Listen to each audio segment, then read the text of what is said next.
새 주님의 복 많이 받으실 줄 믿습니다. 초대교회 성도들은 로마로부터 여러 가지 오해를 많이 받았습니다. 그 중에 대표적인 것을 한두 가지 꼽자면 기독교인들은 식인종 집단이다는 것이었는데, 자기들이 모여 성찬식인가 뭔가를 한다면서 사람의 살과 피를 먹는다는 것입니다.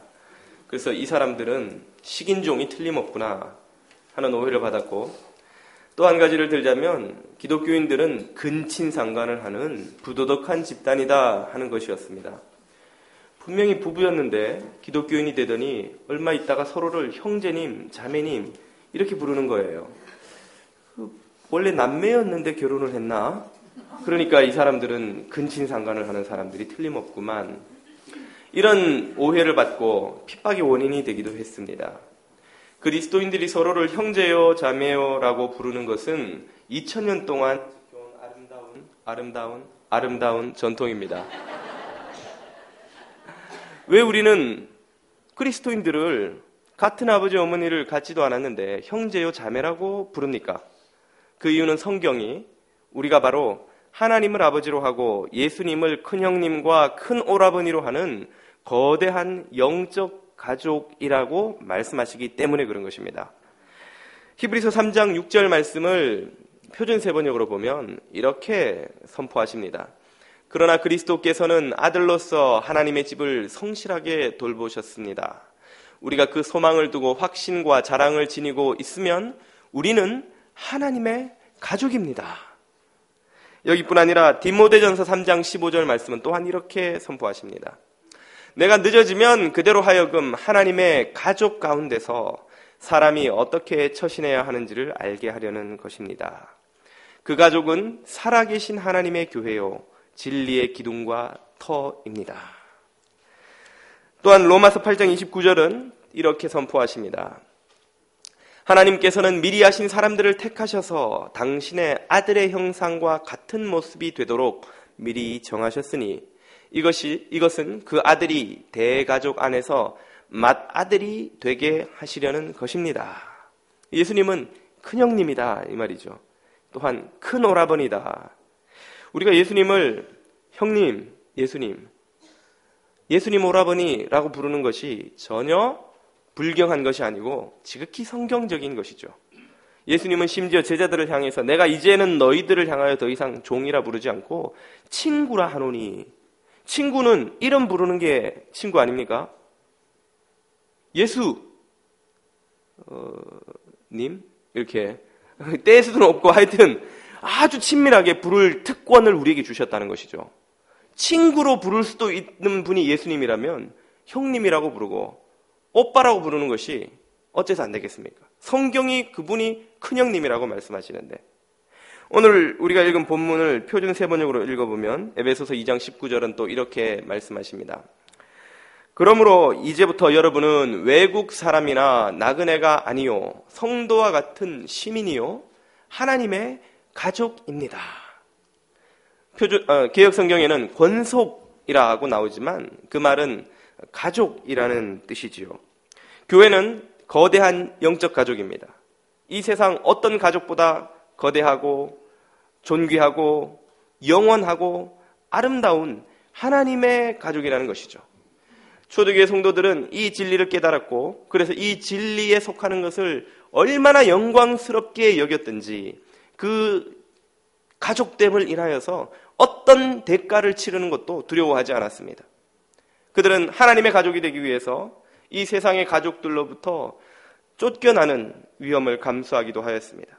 실제로 유대인들이 기독교 신앙을 가지면 유대교 공동체가 그를 축출하였죠. 그를 동네에서 혹은 사회 시스템에서 쫓아내어버리고 심지어 족보에서 이름을 지워버리는 그런 일까지 당하였습니다. 그들은 하나님의 가족 되기 위하여 심지어는 목숨을 잃는 위험도 마다하지 않았던 것이죠. 초대교회 박해사를 보면 참으로 감동적이고 그냥 넘어가지 못하는 장면들을 많이 만나게 됩니다. 기원 후 AD 320년경 초대교회의 마지막 대박해가 리키니우스 황제 때에 일어났습니다. 터키의, 지금의 터키 지역이죠. 시바스라는 지역에서 천천히 또박또박 발음을 해야 됩니다. 시바스라는 도시에서 주둔하고 있던 그 로마의 군대 중에 군인들 중에 40명의 군인들이 기독교인이라는 죄목으로 체포되었습니다. 그 지역의 행정관이었던 아그리콜라우스라는 이가 얼어붙은 호수의 얼음을 깨고 그 40명의 군인들을 모두 던져 넣었습니다. 그리고 누구든지 그리스도를 부인하고 나와 황제께 제물을 바치는 자만 살려주겠노라고 하였던 것이죠.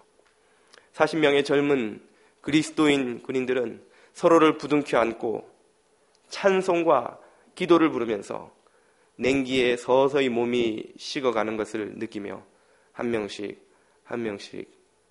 순교하였습니다. 그러나 그들 중에 한 사람이 그 견딜 수 없는 추위를 이기지 못하고 그만 호수 밖으로 달려나와 그리스도를 나는 버리겠습니다 라고 외치고는 황제의 제단에 제물을 바치고 그리고 뜨거운 데운 물에 몸을 녹이겠노라고 뛰어들었다가 그만 심장마비로 죽고 말았습니다.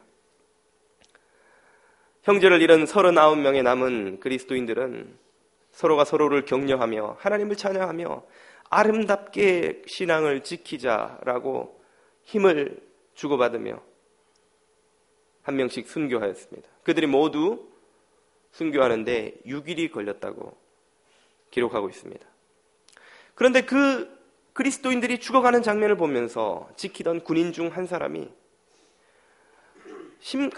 큰 충격과 마음의 도전을 받았습니다. 도대체 무엇이 이 사람들로 하여금 이토록 죽음 앞에서 담대하게 만들고 이토록 서로를 뜨겁게 사랑하도록 만든단 말인가? 만약 누군가 이들을 그렇게 변화시킬 수 있는 이가 있다면 그가 참신이 아닐까? 라는 영혼을 흔드는 도전을 그는 받았던 것입니다. 그가 밤에 모닥불 곁에서 잠을 자다가 꿈을 꾸게 되었습니다. 꿈속에서 하늘로부터 40개의 찬란한 면류관이 내려와 그 호수 위에 있는 순교자들의 머리 위에 하나씩 쓰여지더니 그들도 찬란한 모습으로 변화되는 것이었습니다. 그런데 그 중에 하나의 면류관이 주인을 잃은 채 그 호수 위에 떠 있는 것을 그가 보고 깜짝 놀라 잠에서 깨었습니다.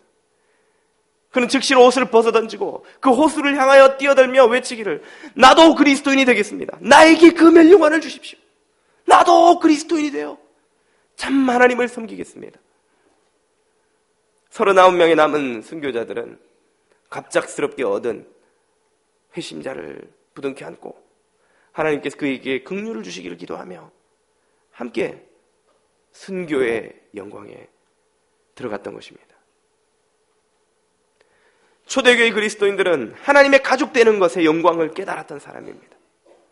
하나님의 가족이 되기 위하여 그 거룩하고 복된 신분을 지키기 위하여서는 목숨을 잃는 것조차도 두려워하지 않았던 사람이었던 것이죠.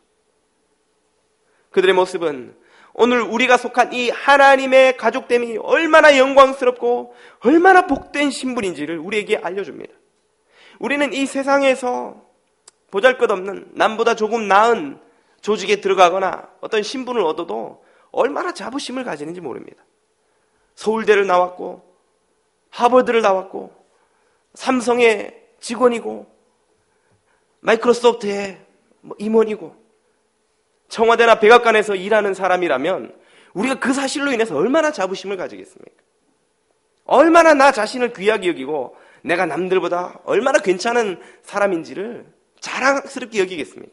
하물며 세상 어떤 조직과도 비교할 수 없는 영원하신 하나님의 존귀한 가족의 일원되었다는 사실, 그 사실이 얼마나 영광스럽고 얼마나 복된 일입니까?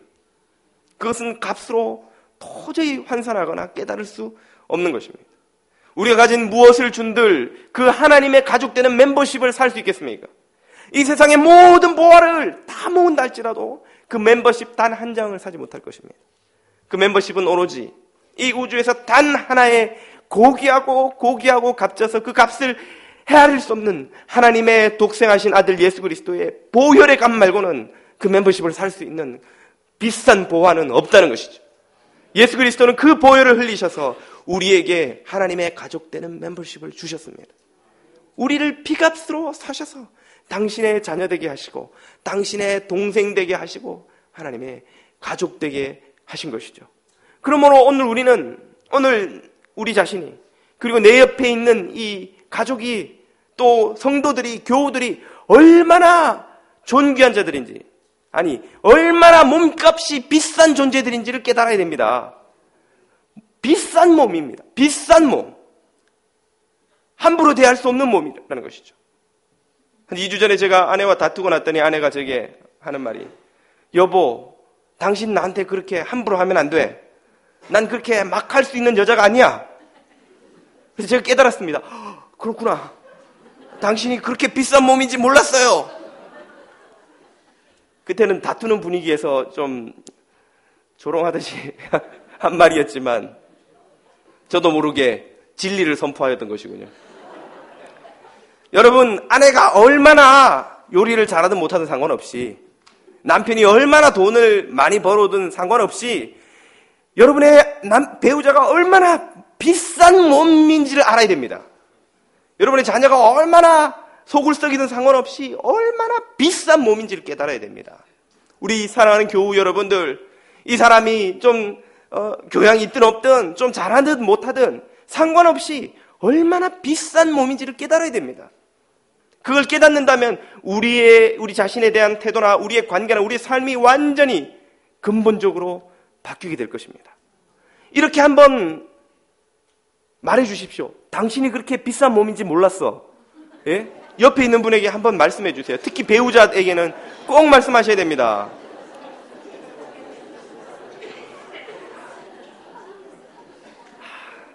그때 그 남자랑 결혼했어야 되는 건데 어쩌다가 이 남자랑 결혼해서, 그렇게 생각하셨던 분들도 이 시간 깨달으셔야 돼요. 그 남자가 얼마나 비싼 몸인지 모릅니다.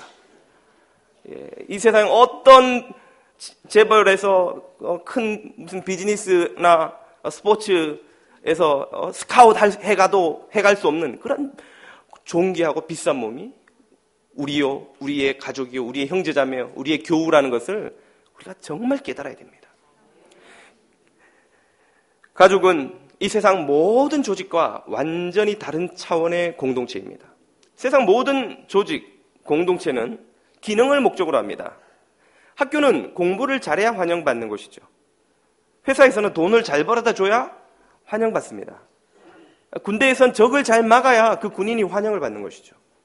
공부 안 하는 학생, 돈을 못 버는 직원, 적을 못 막는 군인을 환영하는 학교, 직장, 군대를 보셨습니까? 그 기능이 충족되지 않으면 그 구성원들은 환영받지 못합니다. 그러나 이 세상에 오로지 하나의 공동체만, 가족만은 기능과 상관없이 존재만으로 환영받는 곳, 그것이 가족입니다. 왜냐하면 가족은 기능이 아닌 사랑을 목적으로 하는 공동체이기 때문에 그렇습니다. 그래서 가족 공동체에서는 좀 사람이 부족해도, 핸디캡이 있어도, 모난 곳이 있어도, 연약함이 많아도 여전히 존귀하고 사랑받는 일이 일어날 수 있는 것이죠. 우리가 엮이는 가정에서 자랐을 수도 있습니다. 우리는 사랑받지 못하고 자랐을 수도 있고, 부모님이 서로 사랑하는 모습을 못 보고 자랐을 수도 있습니다. 그러나 인간들이 그 기능을 잃어버렸다고 해서, 그 본질의 가치를 왜곡했다고 해서 가정의 본질 자체가 바뀌는 것은 아닙니다. 가정은 여전히 이 세상에서 사랑의 가치를 증명해주는 마지막 남아있는 하나님의 보루인 것이죠. 예전에 제가 굿모닝 엔젤이라는 에세이집을 읽은 적이 있습니다. 김민아 집사라는 젊은 주부가 쓴 책인데, 그 주부는 승옥이라는 시각장애, 청각장애, 지체장애, 3중장애를 가진 아이를 양육하는 엄마입니다. 이 아이를 잘 키워보겠다고 한국에서 캘리포니아로 이민을 왔습니다. 그러나 그가 생각했던 것만큼 아이를 잘 양육하는 것이 쉽지 않았습니다. 많은 어려움이 있었습니다. 천신만고 끝에 학교로 데려갔으나 이 학교에서는 이 승옥이만을 위한 특별한 교육을 할 수 없다는 것이죠. 학교 관계자들에게 이 김민아 집사가 2시간을 간절히 호소하였습니다. 이 승옥이가 얼마나 존귀한 아이인지, 자기들에게 얼마나 소중한 아이고 또 얼마나 사랑스러운 아이인지를 그 관계자들한테 간곡하게 호소했습니다. 2시간의 호소가 끝나자 관계자들끼리 회의를 하더니 나와서 대표가 하는 말이, 우리가 당신 말은 하나도 못 알아들었지만 당신의 태도를 보아하니 이 아이를 얼마나 사랑하는지, 그리고 이 아이가 정말 얼마나 존귀한 아이인지 우리가 10분 이해하고도 남겠습니다. 그래서 우리가 없던 규정을 만들어서 이 아이를 위한 버스 노선을 추가하고, 이 아이를 위한 특별 교사를 하여하고, 이 아이를 위한 특수 교육 시간을 만들어서 이 아이를 저희 학교가 교육시키도록 하겠습니다. 적지 않은 예산이 들어가지만 당신의 말을 보아하니, 들어보니 이 아이는 그만한 가치가 있다는 걸 우리도 확신할 수 있겠습니다. 세상에 어떤 조직이 그 공동체에 아무런 경제적 유익을 가져다 주지 못하고 돈을 쓰기만 하는, 오로지 밑빠진 돈이 물 붓는 것처럼 낭비하는 것처럼 보이게 만드는 그러한 구성원을 환영하며 받아들일 수 있단 말입니다. 오로지 하나의 조직밖에는 그런 일을 할 수 있는 곳이 없습니다. 가정이지요. 가족이지요.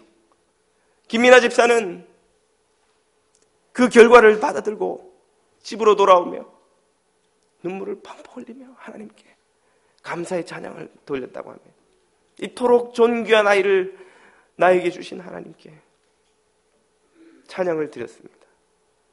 그 아이가 10살이 되어서야 남들 3살, 4살이면 다 하는 그 말을 한마디씩 겨우 띄엄띄엄 하기 시작했답니다. 그런데 그 말 하는 것을 듣고 이 김민아 집사는 온 천하를 얻은 것처럼 기쁘고 행복하였다고 합니다. 이 세상에 어떤 엄마가 나만큼 행복할 수 있어요? 이 세상에 어떤 엄마가 나만큼 벅찬 기쁨에 사로잡힐 수가 있어요? 이 아이가 말을 배우는 것을 인하여, 남들보다 몇 배나 느린 그 말 한마디 한마디를 배우는 것을 인하여서 세상 모두를 가진 것보다 더 행복한 여자가 되었다고 그녀는 말하고 있습니다. 어디서만 가능한 경험입니까? 가정에서만 가능한 경험이죠. 제가 둘째 사랑이를 저희 부부가 가졌을 때에 병원에서 의사가 하는 말이, 장애 가능성이 높으니 테스트를 받아봐야 된다는 것입니다. 그래서 제가 그 가르쳐주는 병원으로 주소를 찾아가서 의사를 만났습니다. 의사가 가정의 병력을 묻고 이런저런 체크를 하고는 테스트 과정을 쭉 설명하는 것이었습니다. 제가 그 의사에게 물었습니다. 이렇게 테스트를 하면 이 아이를 조기에 치료할 수 있는 무슨 좋은 방법이 있는 겁니까? 그런 방법은 없고 그냥 장애인지 아닌지 그냥 판명만 해주는 테스트라는 것입니다. 그래서 저는 그렇다면 우리는 테스트를 받지 않겠습니다. 우리는 이미 이 아이가 장애라 할지라도 꿈에도 낙태 같은 것은 생각지 않겠노라고 결심하였습니다. 이 아이는 장애로 태어나든 정상으로 태어나든 우리에게 환영받을 것입니다. 그 아이는 멀쩡하게 태어나도 사랑이지만 장애를 안고 태어나도 여전히 우리에겐 사랑일 것입니다. 그러므로 우리는 그 테스트를 받을 필요가 없습니다. 그리고는 돌아왔습니다. 아이를 낳고 보니 다른 여자아이들보다 머리가 좀 크고 어깨가 좀 넓고 3배쯤 많이 먹는다는 걸 제외하고는 정상으로 태어났습니다. 제가 감히 장애아를 양육하는 부모님들의 아픈 마음을 다 이해할 수는 없겠지만, 그러나 우리 사랑이가 장애아로 태어났더라도 확신하건대 그 아이는 여전히 우리의 사랑이었을 것입니다. 세상에 어떤 사람이 남의 콧물을 먹고 행복해합니까? 사랑이랑 뽀뽀하다 보면 종종 콧물이 제 입에 들어오는데 그걸 이상하게 더럽게 느껴지지 않는 이상한 경험을 하죠. 그것은 가족 안에서만 가능한 일이죠. 가족은 이 세상이 사랑에 의해 지탱된다는 것을 우리에게 알려주는 하나님의 계시입니다. 가족은 사랑의 기둥이며 사랑의 터이며 사랑이 이 세상의 가장 강력한 힘이라는 것을 우리에게 선포해주는 살아있는 성경입니다. 바로 그 가정에서 우리는 하나님의 사랑이 충만하게 넘쳐나는 것을 경험해야 하는 것입니다. 교회는 바로 이 진리를 회복해야 합니다. 교회는 하나님의 가족이므로, 교회는 하나님의 가정이므로 하나님께서 쏟아 부어주시는 사랑의 능력과 은혜가 교회 안에 충만하게 회복되어야 합니다. 예전에 제가 섬기던 청년부에 철수라는 이름의 형제가 왔습니다. 이 친구가 심각한 우울증으로 인해서 대인관계가 정상적으로 되지 않는 그런 친구였습니다. 제가 환영한답시고 한국에서는 문자를 많이 주고받습니다. 문자로 이렇게 이모티콘이라고 하는데 미소 짓는 그 모습을 찍어서 보냈더니 답이 오기를, 왜 저를 비웃으세요, 목사님? 야, 널 비웃은 게 아니다. 네가 와서 반갑다는 뜻이야. 진심이세요? 제가 누군가 자기를 환영하고 사랑할 수 있다는 사실을 못 믿는 것이죠. 셀 소그룹에 여러 셀에 넣어줬더니 들어가는 셀마다 갈등을 일으키는 거예요. 형제 자매들이 잘해주는 걸 못 받아들이는 겁니다. 노려보는데 어찌나 눈매가 무서운지 정말 처음 보고 저도 섬뜩한 거예요. 어머니가 같은 교회 집사님이셔서 저를 찾아와 상담을 하시는 겁니다. 아이의 아버지가 어릴 때 가정을 버리고 떠났고, 그래서 아이는 사랑을 못 받고 자랐을 뿐 아니라 엄마가 아이만 보면 아빠랑 너무 닮아서 화가 나는 거예요. 아빠의 남편을 향한 분노를 아이한테 다 쏟아놓은 겁니다. 욕설을 하고 때리고, 학대받다시피 자라난 아이가 성인이 되고 힘이 생기자 이번엔 어머니로부터 받은 걸 고스란히 돌려주기 시작했습니다. 엄마에게 욕설을 하고 주먹질을 하고, 엄마가 못 견뎌서 정신병원에 차를 부르면 사람들이 와서 데려가지만 그 병원비를 감당할 수 없어서 결국 며칠 만에 또 데리고 와야 된다는 거예요. 데려다 놓으면 우울증 약을 먹을 때는 좀 괜찮다가 먹지 않으면 아이가 포악해집니다. 제가 상담을 하면서 왜 안 먹냐, 약을. 우울증 약을 먹으면 굉장히 힘이 들대요. 마음이. 이게 자기가 비참하게 느껴진다고 그러고. 그래서 그 아이를 셀에 여러 군데 넣어봤지만 넣는 데마다 힘이 드니까 제가 셀 리더에게 항상 미안한 마음이 있었습니다. 그런데 오말란이라고 제가 아주 사랑하는 자매가 있습니다. 그냥 청년으로 아주 이뻐하는 자매가 있습니다. 말란 자매, 내가 참 미안한데 그 철수가 잘 적응하냐고, 말란 자매한테 내가 늘 미안하다고 그랬더니만 그 자매가 제 마음을 울리는 이야기를 하였습니다. 목사님, 미안하실 일이 아니에요. 우리가 철수를 받아주지 않으면 철수가 어디 가서 환영받겠어요. 그리고 철수를 잘 보면 굉장히 귀여운 구석이 많아요. 그럼 꽤 귀여워요, 목사님. 걱정하지 마세요. 그러면서 그 말란이 누나와 그 셀 식구 형제 자매들이 그 철수를 따뜻하게 돌보아 주었습니다. 그의 독설 어린 말과 분노와 충동질하는 태도를 잘 받아주었습니다. 그랬더니 시간이 지나면서 이 철수가 웃는 얼굴이 생기는 겁니다. 그 얼굴에, 그 무섭던 얼굴이 웃기 시작하는 겁니다. 그리고 부드러워지고 형제 자매들과 어울리는 법을 배우기 시작하는 겁니다. 얼마 후에 그 어머니가 제게 와서 하는 말이, 목사님, 철수가 교회만 갔다 오면 욕도 안 하고 주먹질도 안 하고 또 웃기까지 합니다. 교회에서 좀 오래 붙들고 있어 주십시오. 예, 24시간은 안 되고 하여튼 저희가 붙들고 있을 수 있는 데까지는 붙들고 있겠습니다. 저는 그런 치유의 경험을 많이 경험해보고 보기도 하였습니다. 그래서 저는 교회 안에 있는 치유의 능력을 믿습니다. 교회가 흠많은 성도를 거룩한 성도로 변화시킬 수 있다는 치유의 능력을 저는 믿습니다. 제가 LA 영락교회를 섬길 때 담임 목사님이셨던 이명천 목사님과 대화하다가 여기 롱아일랜드인 아름다운 교회 시절 이야기를 들었습니다. 목사님께서 여기 아름다운 교회를 담임하시다 그쪽으로 가셨거든요. 교인들이 종종 아픈데 아픈 교인들이 벌떡벌떡 일어나서 다시 교회 나온다는 거예요. 그래서 신유의 은사가 있나요? 그랬더니 아니, 목사님은 아무리 기도해도 안 낫는데요. 교인들도 특별히 신유의 은사를 가진 사람도 없다는 겁니다. 그럼 어떻게 치유가 됩니까? 아픈 성도가 있으면 목사님과 구역의 일꾼들과 구역의 식구들이 날마다 번갈아가면서 그 집을 드나든다는 겁니다. 가서 기도해주고 말벗이 되어주고 음식을 싸들고 와서 나누고, 그래서 이 아픈 사람이 혼자 있을 날이 별로 없다는 거예요. 그러면 그 사람이 귀찮아서 한 달 안에 벌떡 일어나서 교회 나온다는 거예요. 막 사람들이 얼마나 드나드는지, 아픈 것도 힘들다. 내 일어나 가자. 나 교회 간다. 진짜 오지 마라. 조크처럼 했지만 그들의 사랑과 돌봄이 사람을 치유한다는 겁니다. 그래서 이명천 목사님이 저한테 말씀하시기를, 치유는 신유의 은사만 가진 사람이 일으키는 게 아니라 사랑의 교회 공동체가 일으키는 거야, 김 목사. 그 말씀이 참 제 가슴에 깊이 박혔습니다. 교회 공동체 안에는 놀라운 치유의 능력이 있는 줄 믿습니다.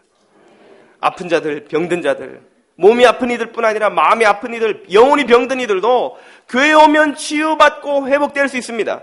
왜냐하면 하나님의 가족이기 때문에 그렇습니다.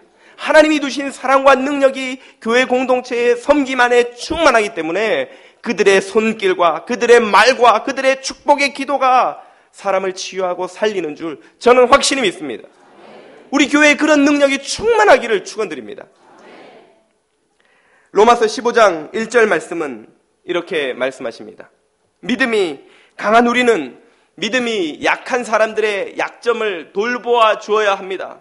우리는 자기에게 좋을 대로만 해서는 절대로 안 됩니다. 개역 성경을 보면 마땅히 돌보아 주어야 합니다 라고 나옵니다. 믿음이 강한 이들의 사명이 있다면 믿음이 약한 이들을 돌보아 주는 것이죠. 교회 안에는 꼭 있습니다. 이런 사람, 말만 하면 상처 주는 사람, 말만 하면 사람들의 가슴에 모치를 하는, 긁어놓는 사람. 그래서 그런 사람들하고 오래 지내다 보면 이렇게 가슴을 풀어헤치면 여기 막 스크래치가 막 나있고 못 유리 조각 막 창 조각 박혀있고, 어떤 이들은 교회 상처받아서 교회 안 나간다 그러고 막 또 들어가죠. 교회를 떠나죠. 지금 제가 말씀드리니까 누군가 떠오르시죠? 근데 어쩌면 그 사람도 우리를 떠올리고 있을지 모릅니다. 사람들이 날 떠올릴지도 모른다는 사실을 늘 우리는 염두에 두어야 합니다. 그런 사람들이 어떻게 구원에 이릅니까? 어떻게 그리스도의 온전한 모습으로 변화되어 가지요? 이 세상의 유일한 길은 하나님의 가족 안에서 사랑과 돌봄으로 치유받는 것밖에 없습니다. 직장 가서 치유받을 수 있나요? 학교 가서 치유받을 수 있습니까? 어디 정부의 공무원이 되면 정부 사람들이 그런 이들을 치유해 줄 수 있나요? 어느 공동체 가든지 그러한 상처는 더욱더 깊어지고 고름이 나고 더 병들기 마련입니다. 하나님의 살리시는 생명의 능력이 충만한 하나님의 가족 공동체 밖에는 그런 이들을 치유하고 회복시키고 구원할 곳이 없는 것이죠. 그러한 놀라운 능력이 교회 안에 있는 것입니다. 그리고 특별히 교회 안에서 셀과 구역과 소그룹 안에 있는 것이죠. 왜냐하면 대그룹에서는 하나님을 만나는 은혜가 있지만 우리가 서로 만날 시간이 없습니다. 기껏해야 잠시 서로 돌아보고 인사하고 이것밖에는 못하죠. 그러나 10명 안팎의 소그룹에서는 우리가 서로에게 귀를 기울이고 서로의 상처를 돌아볼 수 있을 만한 여유를 만들 수 있습니다. 시간을 만들 수 있습니다. 그러므로 모든 그리스도인들은 이 셀과 구역과 같은 소그룹 모임에 충만한 가족의 경험을 해야 합니다. 구원을 예수 믿고 천국 가는 것으로만 이해하시는 분은 구원의 수박을 겉핥기만 하고 있는 것입니다. 진짜 맛있는 그 속의 부분은 무엇이냐면 그리스도 예수를 믿는 믿음의 가족이 모여 서로를 돌아보고 연약함을 담당하고 약점을 품어주고 아픔을 감싸 안아주어 치유되고 회복되는 은혜를 누리는 그것입니다. 그래서 우리는 셀과 구역에서 이런 관계를 경험하지 않으면 안 되는 것입니다. 주님이 주신 구원의 선물을 그렇게 하지 않고는 우리가 누릴 길이 없는 것이죠. 어거스틴은 고백록에서 말하기를 참된 형제들은 내게서 좋은 것을 발견하면 함께 기뻐하고 죄를 발견하면 함께 슬퍼한다. 그런데 내게서 발견한 것이 선이든 악이든 그들은 여전히 나를 사랑한다. 그래서 그들은 참된 형제인 것이다 라고 말했습니다. 오늘 여러분들은 이러한 참된 형제를 가지고 있습니까? 혹은 누구에게 참된 자매가 되어주고 계시나요? 선한 것을 발견하든 죄를 발견하든 변함없이 누군가를 사랑할 수 있는 사람, 하나님의 가족된 형제 자매들인 것이죠. 오늘 저와 여러분들은 바로 이러한 형제 자매 되도록 부르심을 받은 것입니다. 여러분의 삶 속에, 여러분이 속한 셀과 구역 속에, 그리고 우리 뉴저지 장로교회 공동체, 가족 공동체 속에 이 하나님의 가족된 사랑과 섬김과 은혜와 치유의 축복이 2010년에는 충만하시기를 축원드립니다. 기도드리겠습니다. 생명과 은혜의 주님 감사드립니다. 고아와 같이 버려진 우리들을 불러주셔서 하나님의 이 거대하고 놀라운 가족 공동체의 일원되게 해주신 것을 감사드립니다. 주님의 부르신 그 부르심에 합당하게 사랑하며 섬기며 연약한 자들의 약점을 담당하며 그리하여 하나님께서 이 가족 속에 주신 놀라운 축복을 누리는 우리 모든 뉴저지 장로교회 교우들과 셀과 구역과 우리 교회 되게 하여 주시옵소서. 예수님 이름으로 기도드립니다. 아멘.